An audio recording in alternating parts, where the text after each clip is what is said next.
Jai Radha Madhava Kunja Bihari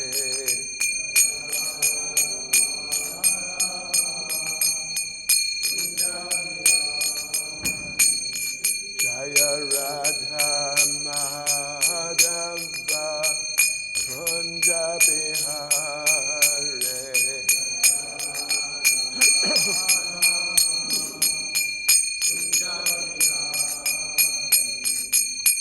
Gopi Jana Balava Giri Bharadhare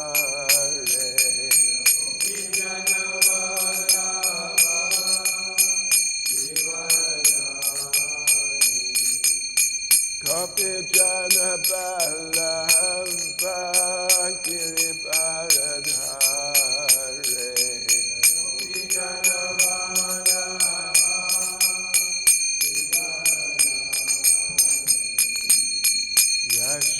Yashodanandana Braja Jana Ranjana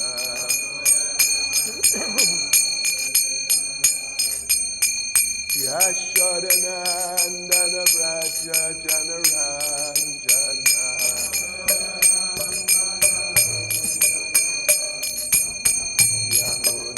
Yamunatira Vanachare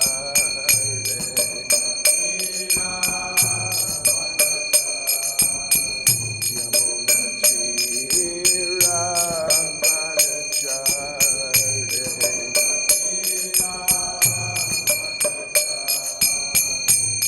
Jaya Radha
Jan Vishvad Paramahans Parivrajik Charis Tadison Shishvad His Divine Grace A.C. Bhaktivedanta Swami Srila Prabhupada Ki ISKCON's founder Acharya Srila Prabhupada Ki Grantaraj Srimad Bhagavatam Ki Shri Govardhan Puja Mahotsava Ki Shri Giri Govardhan Ki Go Premanande. All glories to the Sama devotees. All glories to the Sama devotees. All glories to the Sama devotees. All glories to Sri Guru and Sri Gauranga. All glories to Srila Prabhupada.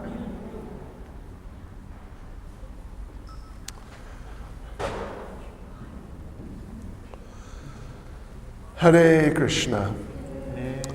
So today being that very most auspicious and wonderful day of Govardhan Puja, we will this morning read from Srimad Bhagavatam, Canto 10, Chapter 24, Worshipping Govardhan Hill. And we'll read through some of the preliminary parts of this pastime, and we'll see how far we can go, how time allows us before the greeting of the deities. Om Namo Bhagavate Vasudevaya. Om Namo Bhagavate Vasudevaya. Om Namo Bhagavate Vasudevaya. Om Namo Bhagavate Vasudevaya. Om Namo Bhagavate Vasudevaya. Om Namo Bhagavate Vasudevaya. So, Srimad Bhagavatam, Canto 10, Chapter 24, Worshipping Govardhan Hill, and we'll begin with verse 1. Sri Shuka Uvacha Bhagavan Apitatraiva Baladevena Samyuta Apashyan Nivasan Gopan Indra Yaga Kritodyaman. Translation. Shukadev Goswami said, while staying in that very place with his brother Baladev, Lord Krishna happened to see the cowherd men busily arranging for a sacrifice to Indra.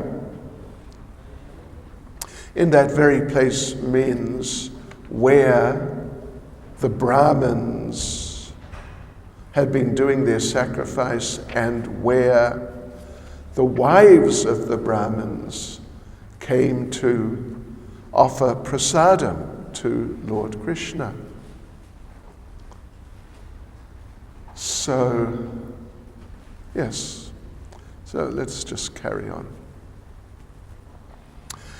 Tadabhigyo pi Bhagavan sarvatma sarva darshana prashraya vanato prichchad Vridananda Purogaman. Being the omniscient super soul, the Supreme Lord Krishna already understood the situation.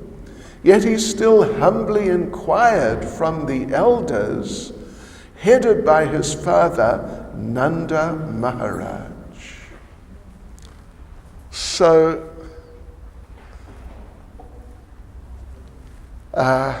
in the previous pastime, with the Brahmins and the Brahmins' wives, the Brahmins, the husbands, they were engaged in a karmakandya sacrifice, fire sacrifice, actually involving animal sacrifice.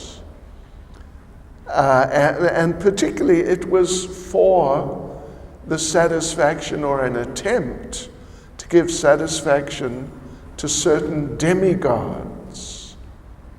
And Lord Krishna didn't appreciate that. Lord Krishna was concerned that this whole tendency to worship demigods is a deviation, or, well, it's a deviation from the real proper understanding that everything should be offered to the Supreme Personality of Godhead. They may do it in different Vedic ways, and it may be technically correct in a certain sense. But ultimately, Lord Krishna, of course, he appeared in this world to teach Sarva Dharman Parichaja Mam Ekam Sharanam Praja, that everyone should surrender to him, give up other practices and other forms of worship and all different religious and spiritual activities, and just surrender to him and become his devotee. Manmana bhavamad bhakto. This is like the essence of the mission of Lord Krishna when he comes here to this material world. So whenever the Lord would see that certain people were engaging in demigod worship, and it was being, or not just demigod worship, but other Vedic but non-Krishna conscious religious activities, he would become concerned, and sometimes he would take action. So he was concerned after the whole experience with the Brahmins. It was really, at least at a certain point, it was quite unpleasant. And they became, the Brahmins themselves, became offensive to Krishna. Not taking him seriously because they were puffed up by their materialistic religious activities and thinking, who is this little boy? So Lord Krishna had this on his mind at this point here, where now he sees Nanda Maharaj and the cowherd men. They are in the process of preparing for and gathering all the different requirements, etc., and just setting everything up for another program of demigod worship of Lord Indra. So he was certainly concerned about that, and therefore he decided to take action and really make a very strong statement that worship of the demigods is not the right thing, but really the right thing is to take up devotional service to himself, to his expansions, to his devotees. This is really what is the correct thing to do. So therefore, seeing the preparations for the Indra Yajna, Lord Krishna intervened with his father very strongly. Let us continue. My dear father, kindly explain to me what this great endeavor of yours is all about. What is it meant to accomplish? If this is a ritual sacrifice, then for whose satisfaction is it intended, and by what means is it going to be executed? Please tell me about it, O Father. I have a great desire to know, and am ready to hear in good faith. Certainly, no secrets are to be kept by saintly personalities who see all others as equal to themselves, who have no conception of mine or another's, and who do not consider who is a friend, who is an enemy, and who is neutral. Lord Krishna, of course, at this stage, he's just a small child. He's about 7 years old. So he's just a small child, at least in South Africa and many other countries. A child would only start a serious program of education when they're 7.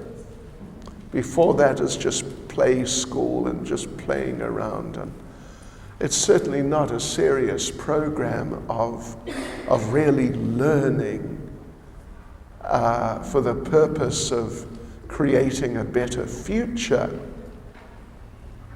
through acquiring material qualification. So Krishna, just a small boy, and Krishna was feeling that so far in my relationship with my father, we have not really had serious discussions about life and what is it all about and what to do about it. All these subjects, they are things for adults, but it's all been just, the sort of kind of casual interaction of parents with their little children, and as more or less like that. So Lord Krishna didn't want that when he asked his father, what is this about, that his father think, oh, it's just my little boy, and I'll just say some sort of not very serious thing and just sort of just pacify him a little.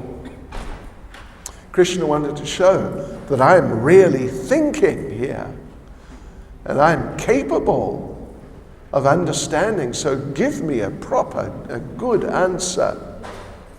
So therefore he asked in this way. It's kind of sophisticated. Yes. So then he continues, one who is neutral may be avoided like an enemy, but a friend should be considered like one's own self.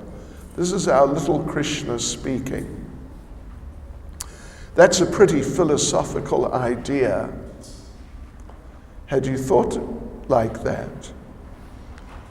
Sometimes when some conflicts arise between people we know, then, of course, there are two sides, and the people on the two sides may try to enlist us as members of their side and part of the program of taking action against the other party. But what we see common, it's very common. What we see is that the devotees, when they see that such a situation is there, they try to be neutral. They don't want to take a side. But here Krishna makes, for a child, a very profound point. One who is neutral may be avoided like an enemy. Had you thought in those terms before? Shreya, you are 8. You're even bigger than Krishna was.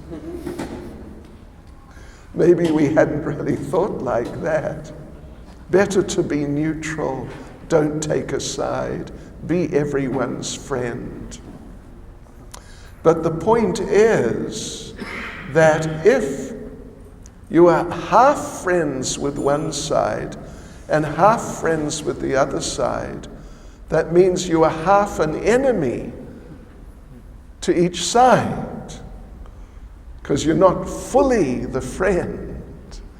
So it's like you're half the enemy. And this is what Krishna is saying. One who is neutral may be avoided like an enemy, because the person is half favorable to your enemy. Serious business. Politics.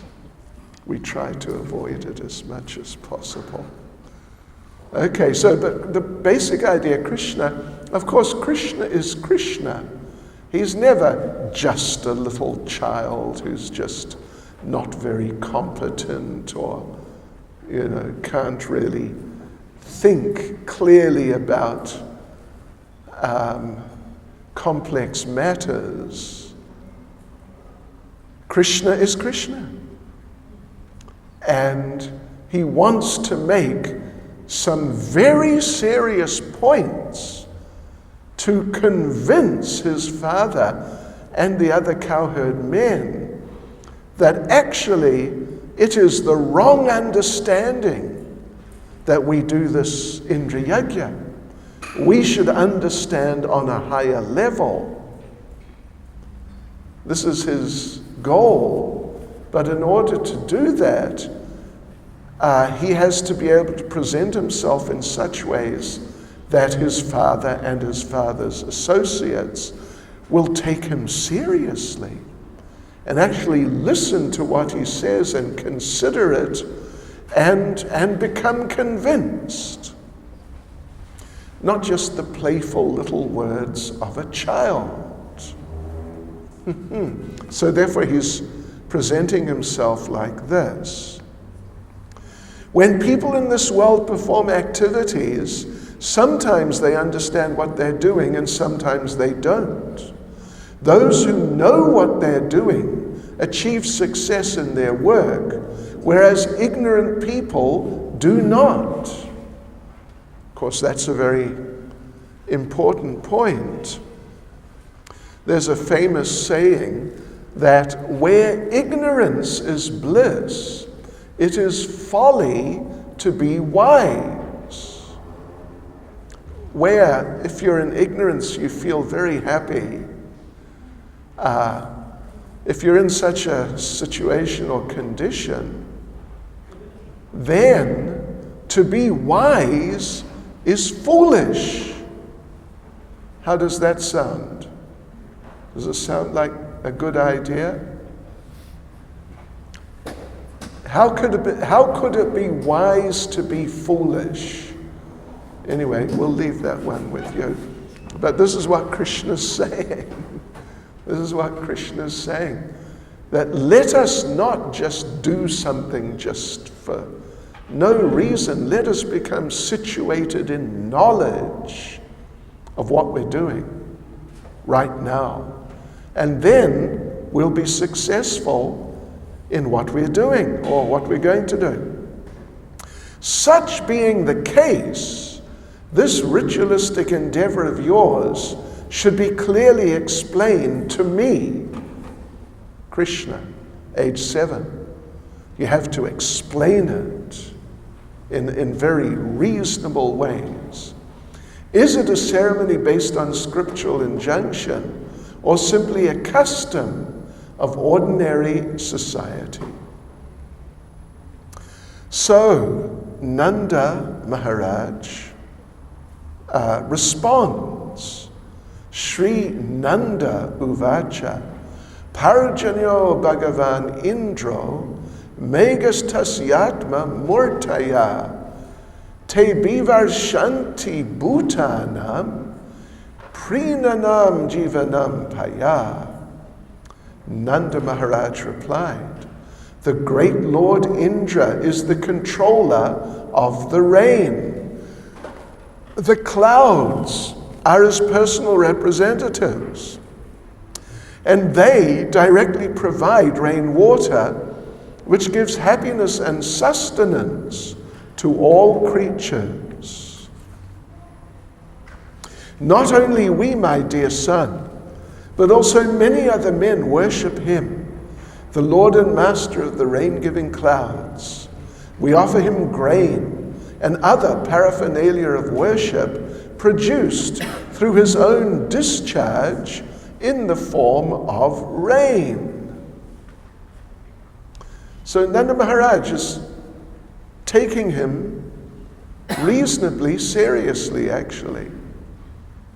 He doesn't just pat him on the head and tell him, just be a good boy and just go and play with your toys and, let us continue with the real business. He's trying to explain. By accepting the remnants of sacrifices performed to Indra, people sustain their lives and accomplish the threefold aims of religiosity, economic development, and sense gratification, but not liberation, of course. Thus, Lord Indra is the agent responsible for the fruit of success of industrious people. This religious principle is based on sound tradition. In the Sanskrit, Nanda Maharaj uses the word parampara, sound tradition, parampara. This religious principle is based on sound tradition. Anyone who rejects it out of lust, enmity, fear, or greed will certainly fail to achieve good fortune. Yes, so that was Nanda Maharaj's attempt. Well, that was his explanation. Not a very Krishna conscious or God conscious explanation, a very mundane, religious, but mundane religious explanation. We want to eat. And if we're going to eat, we need rain so that things that we can eat will grow. And so grass will grow and the cows will eat grass and then we'll get plenty of milk, because the milk production of the cows depends on at least such an important factor: how much and what quality of grass they eat. I don't know how many of you are from cow herding backgrounds. In North Dane? No, not so much. Unit 5, maybe in the distant past. Me neither. Well, at least on Cato Ridge, yeah, there we had 30-something cows. And we learned, because we had to deal with the cows. And we would see how, when they were eating nice grass, they produced lots of milk and rich milk. And when they were just sort of out in the veldt, just the rough stuff which just grows wherever, they produce milk, but not as much and not such a nice quality.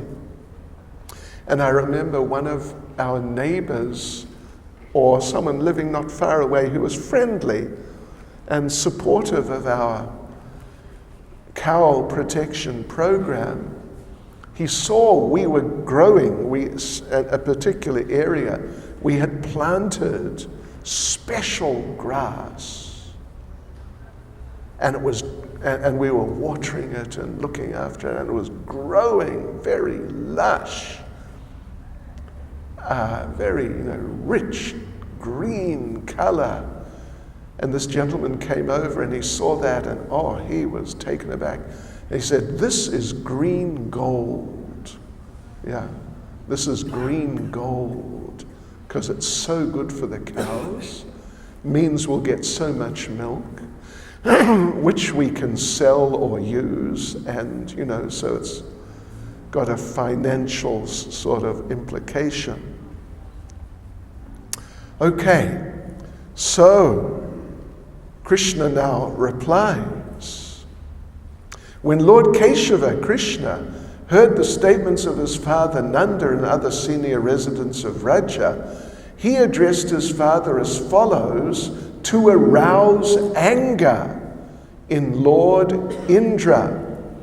Krishna wants to create a confrontation, like a heavy confrontation, and in this way bring out the truth in very vivid and clear and even dramatic ways by disturbing Lord Indra and then just showing who is this Indra, what sort of person is this Indra.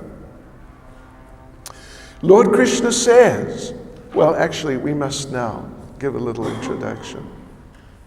Lord Krishna is now going to present arguments to Nanda Maharaj why the Indra Puja should not go on, but rather why worship of Govardhan Hill, who we will see is a form of himself, of Lord Krishna. That comes out just as we read through this chapter. So should worship Govardhan Hill, which is a form of himself, and the cows upon whom their lives depend, because they're cow-herding people. Their livelihood comes from the cows. The milk products which either they use themselves or some of which they trade for other necessities, which they're not directly producing themselves, but they trade with people who are producing those things like vegetables and just other necessities of life. So Govardhan Hill, the cows, the Brahmins who are giving direction how to live, what to do and not to do, in this way avoid becoming implicated in bad karma and rather just develop a very auspicious life. So he's indirectly or not completely directly, he's drawing their attention to the fact that they should be his devotees via Govardhan Hill. I mean, via the example, the idea of worshipping and serving Govardhan Hill. But he's doing it in this slightly, somewhat indirect way, because he doesn't want to say that just manmana bhava mad bhakto. He told Arjuna like that. Because the idea with Arjuna is that he should accept Krishna as God, become his devotee, dedicate his life to him. Because Arjuna's situation is in many ways quite different from that of the Brijbasis. Krishna doesn't want to sort of, in some circles they say, come out who he really is, that look, I'm God, okay? I'm God. So just do what I say, okay? Because I'm God. You should just do what I say and just stop it, this Indra Yajna. He doesn't want to do that, because if he does that, then their loving relationships with him will become, in a certain sense, adulterated by this mood of just awe and reverence, and you're so important that we must bow down to you. And they'll forget he is our favorite village boy.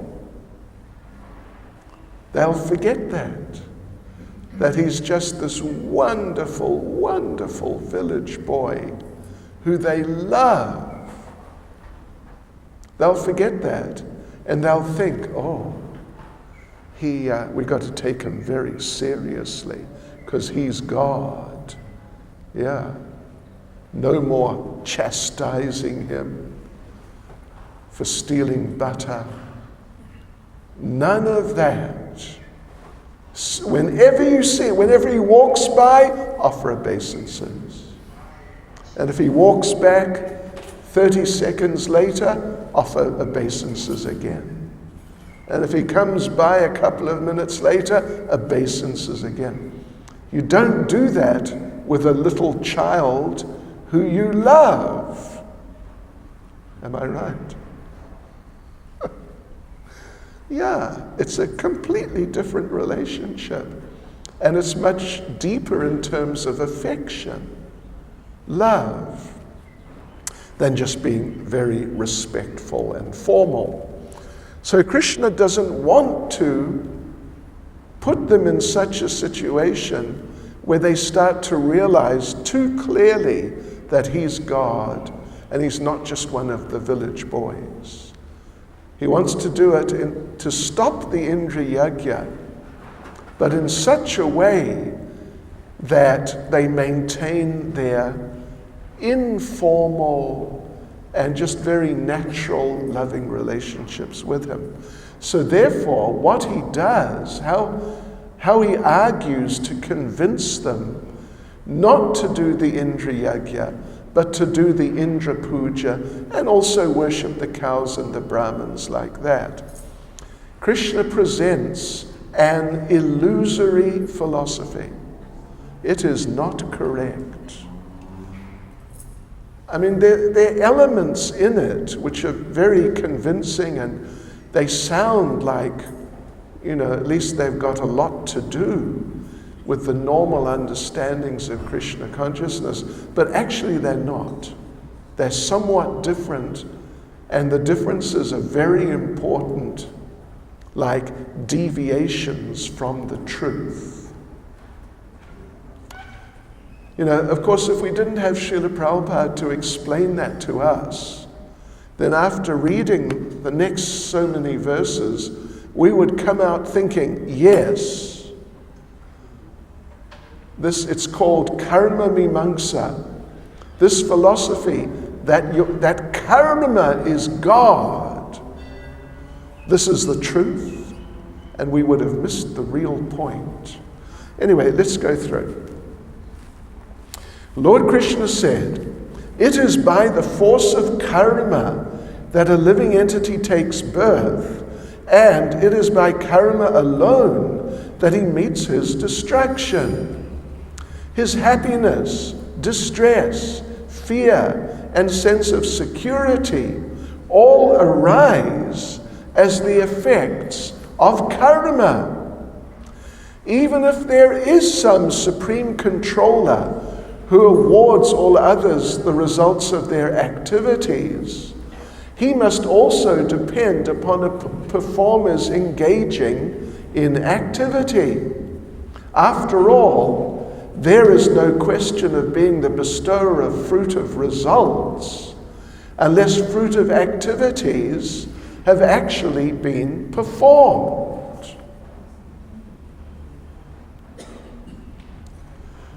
So do you get the idea? Anyway, let's carry on, read some more verses. Living beings in this world are forced to experience the consequences of their own particular previous work.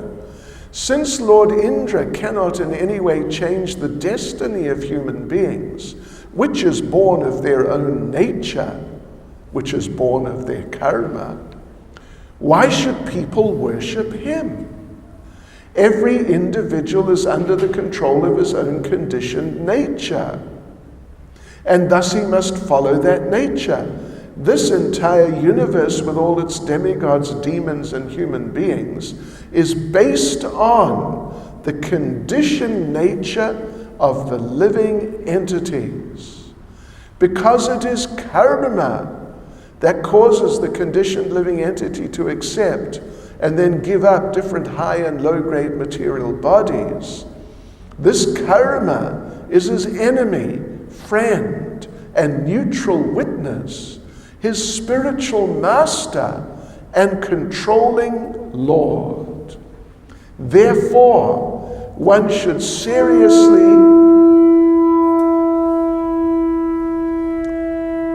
seriously greet the deities. Anyway, Hare Krishna.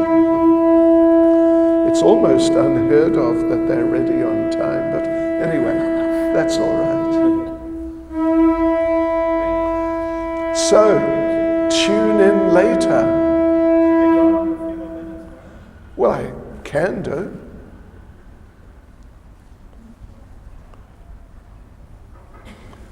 Okay. So, yeah, a person's conditioned nature, female body, male body, and then, of course, all the personal details of personality and character. It's all coming from your karma, which is coming from your previous activities. Yeah, that's molding your nature, conditioned nature in this lifetime.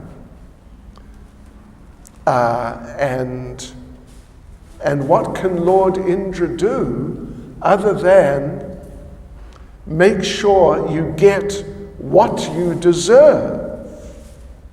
If you don't deserve something, he doesn't have the right to give it to you. And he won't give it to you. He can't give it to you. So really, as Krishna says now, therefore, one should seriously worship work itself. A person should remain in the position corresponding to his nature and should perform his own duty. Indeed, that by which we may live nicely is really our worshipable deity. So you can live nicely by the mercy of your work. The natural type of work that comes to you. And that's really your worshipable deity. If one thing is actually sustaining our life, but we take shelter of something else, how can we achieve any real benefit? We would be like an unfaithful woman who can never achieve any actual benefit by consorting with her paramour.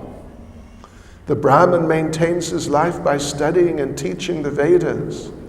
The member of the royal order by protecting the earth, the Vaishya by trade, and the Sudra by serving the higher, twice-born classes. The occupational duties of the Vaishya are conceived in 4 divisions: farming, commerce, cow protection, and money lending.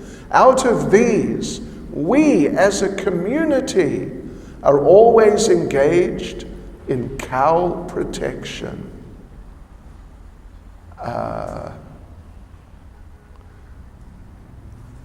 Yeah, okay. So then, my dear Father, our home is not in the cities or towns or villages, being forest dwellers. We always live in the forest and on the hills. Therefore, may a sacrifice for the pleasure of the cows, the Brahmins, and Govardhan hill begin. With all the paraphernalia collected for worshipping Indra, let this sacrifice be performed instead. Because our work, what we are dependent on, the cows are our life. Through their mercy we are living.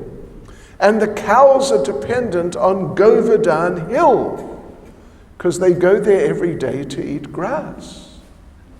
So we must worship the cows. They're like the foundation of our lives.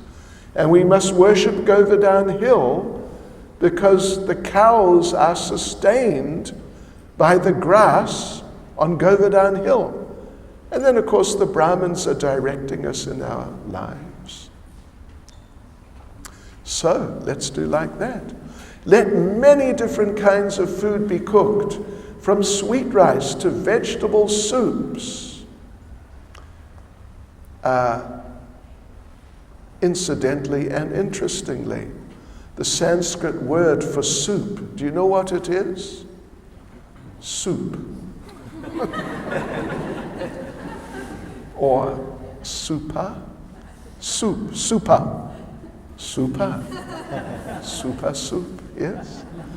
Many kinds of fancy cakes, both baked and fried, should be prepared. And all the available milk products should be taken for this sacrifice. The Brahmins who learn it in the Vedic mantras must properly invoke the sacrificial fires. Therefore, you should feed the priests with nicely prepared food and reward them with cows and other gifts. After giving the appropriate food to everyone else, including such fallen souls as dogs and dog eaters, you should give grass to the cows and then present your respectful offerings to Govardhan Hill. After everyone has eaten to his satisfaction, you should all dress and decorate yourselves handsomely. Smear your bodies with sandalwood paste, and then circumambulate the cows, the Brahmins, the sacrificial fires, and Govardhan Hill. This is my idea, O Father, and you may carry it out if it appeals to you. Such a sacrifice will be very dear to the cows, the Brahmins, and Govardhan Hill, and also to me. Shukadev Goswami said, Lord Krishna, who is himself powerful time, desired to destroy the false pride of Lord Indra. When Nanda and the other senior men of Vrindavan heard Sri Krishna's statement, they accepted his words as proper. So they did that. They arranged for the Brahmins to recite the mantras. They took everything intended for Indra's sacrifice and offered it to Govardhan Hill. And the Brahmins, they gave grass to the cows. Then, placing the cows, bulls, and calves in front of them, they circumambulated Govardhan. Shri Giri Govardhana Ke. Shri Govardhan Puja Mahotsava Ke. Go Premanande. So tune in a little later. We will continue.